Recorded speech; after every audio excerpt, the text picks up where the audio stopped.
অরেগনের Amazon ওয়্যারহাউসে ঘটে যাওয়া এক রুদ্ধশ্বাস ও অমানবিক ঘটনা। সহকর্মীর রক্তাক্ত নিথর দেহ মেঝেতে পড়ে থাকলেও কাজ থামানোর অনুমতি মেলেনি অন্য কর্মীদের। উল্টো ম্যানেজার ধমক দিয়ে বললেন, ওদিকে তাকিও না, কাজে মন দাও। 911-এ কলের সেই শিউরে ওঠা অডিও রেকর্ড আর প্রত্যক্ষদর্শীদের বয়ানে উঠে আসা অ্যামাজনের এই চরম নিষ্ঠুরতার বিস্তারিত জানুন প্রতিবেদনে।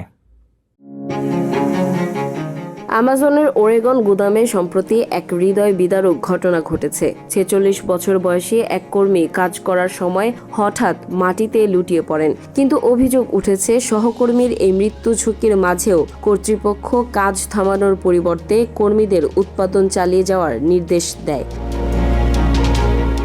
গত 6 এপ্রিল গুদামের টোট রানার হিসেবে কর্মরত ওই ব্যক্তি হঠাৎ জ্ঞান হারিয়ে পড়ে যান। প্রত্যক্ষদর্শীদের মতে তার মাথা দিয়ে রক্ত ঝরছিল এবং শরীর নীল হয়ে গিয়েছিল।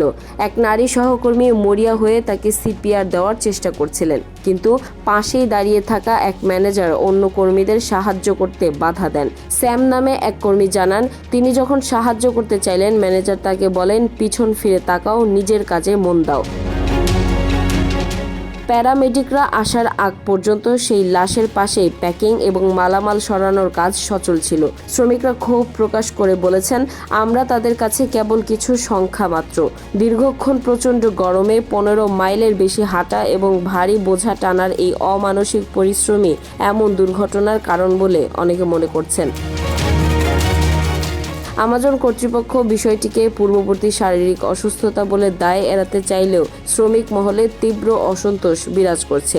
অনেকেরই প্রশ্ন, যেখানে জীবনের কোনো মূল্য নেই, সেখানে কোটি কোটি ডলারের মুনাফা দিয়ে কি হবে? এই ঘটনা আবারও অ্যামাজনের মতো বড় প্রতিষ্ঠানগুলোর কাজের পরিবেশ এবং নৈতিকতা নিয়ে বড় ধরনের প্রশ্ন তুলে দিয়েছে।